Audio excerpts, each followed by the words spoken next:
Venus Fridays. So let's talk about what's happening with the divine feminine and just some astrological information in general today. So a lot going on. So today, Mars moves into Pisces. So Venus moved into Pisces before, and now Mars joins Venus in Pisces. So Mars is our divine masculine, our yang aspect of the Chinese yin and yang symbol. And so that's that actional element that now moves into Pisces. And so this is a great time to talk about traditional astrology. It can be really focused on like certain planets are in fall or detriment in certain signs. And in alchemical astrology, we don't subscribe to that because the idea is that every planet has a legitimate expression in all of the signs. So Mars moving into Pisces is one of those ones that can be seen as like, oh, it's not that great, right? Actional, fiery Mars is not happy and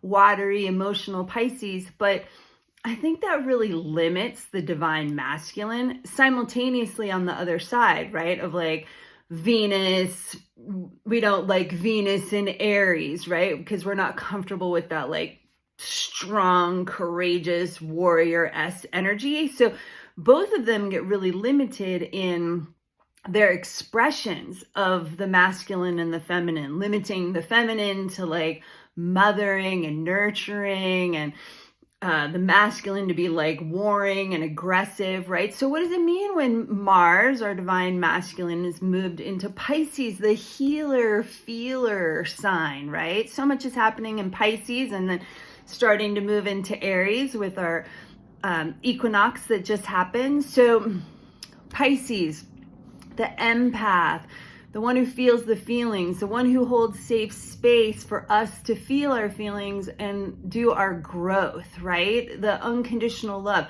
Don't we want the masculine to have that expression, right? How is it for people who identify as men but have a lot of Pisces in their chart?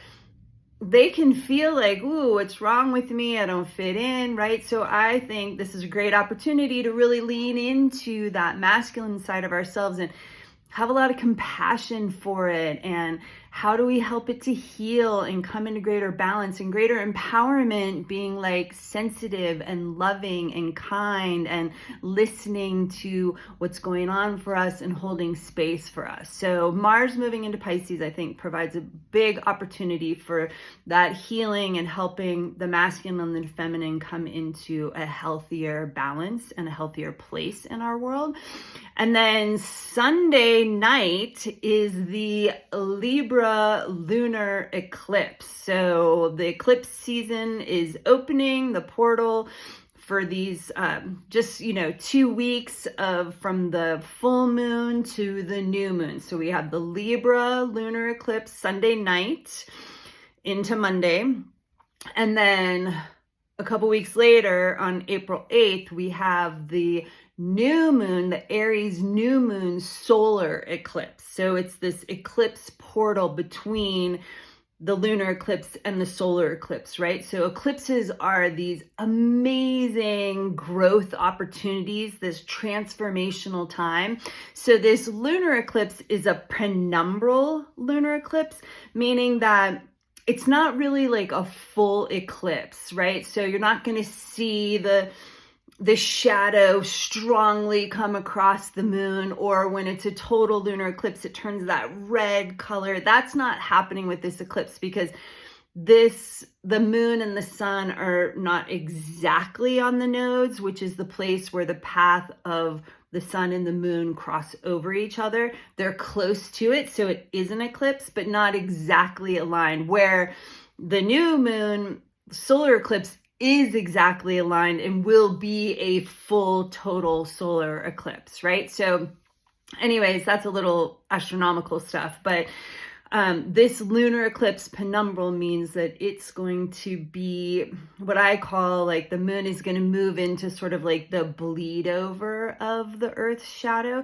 So you may see just a slight dimming of the full moon during the eclipse, or maybe it might not even be readily available to like visually see anything necessarily. It may just look like a full moon, but it is moving into the penumbra, where the umbra is our actual shadow. So it is a penumbral lunar eclipse. And regardless of whether you're in a location that you can visually see it or you do visually see it, the opening of the eclipse is happening on this Libra Aries axis. So it's about, where do I choose me, Aries, over us, Libra, right? So that theme is really lit up. Like, do you compromise yourself for others?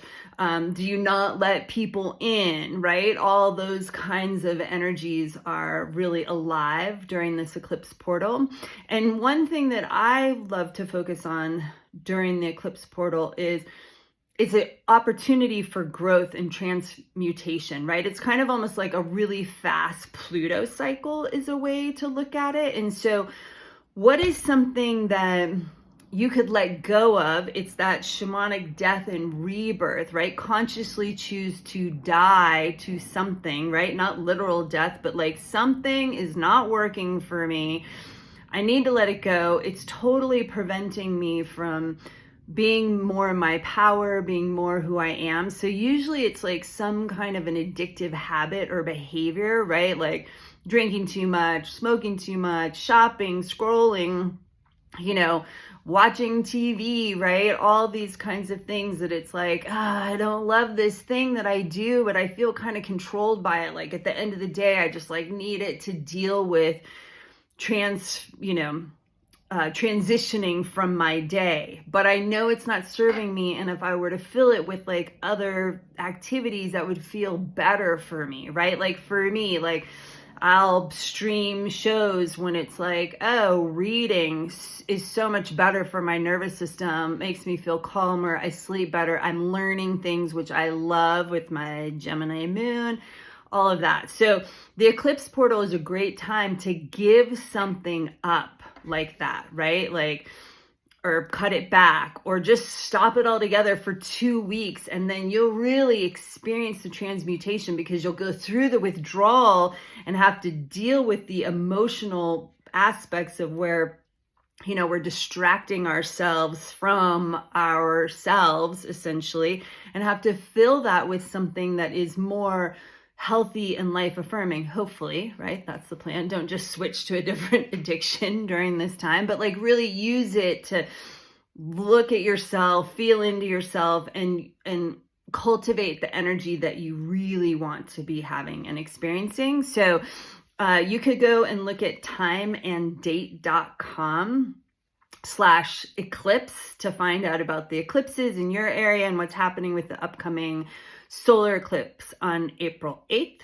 And then, a couple of Venus things finally. So on Sunday as well, Venus is sextile Jupiter. So when we're talking about this transformation, the place of where I choose me over you, but Venus is in Pisces, of the healer, the empath, Jupiter is just lending a helping hand to that energy and that transformation. So there's a great opportunity with this lunar eclipse, with Jupiter and Venus being a part of that, to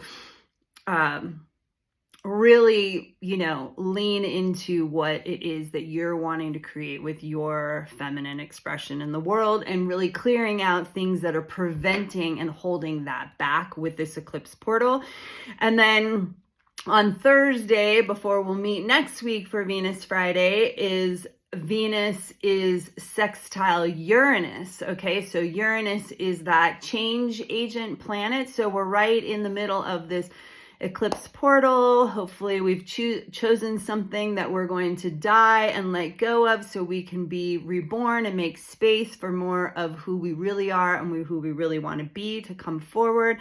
And Uranus being there with Venus, because this is Venus Friday's focus, can really help us to make that change, right? Because it's, the feminine, it's about like being present, being in the body, the physical, right? So Mars can be somewhat about that, the physical as well, but the beingness, right? And that stillness, that receptivity place of the feminine, that's where we need to be able to like handle and address these kind of like addictive behaviors and the change and growth that we need to make, that we're wanting to make during this eclipse portal. So Venus sextile Uranus is a big support and help for that as we're going through this eclipse portal. I'd love to know if you feel like sharing what you're giving up, what you're wanting to let go of. If you feel like commenting below. And then also I'll just add in aromatherapy for this eclipse portal. Vetiver is an amazing essence, and I'll be doing another video on that on Astro Aroma Tuesdays. But vetiver is this root that like helps clean the waters of our bodies. It also is known to like link arms with us and like be a gentle friend to guide us through challenging times, underworld type times, eclipse portals. So vetiver is something that you could really use during this time to support and help yourself with the growth and transformation. All right, happy eclipse season.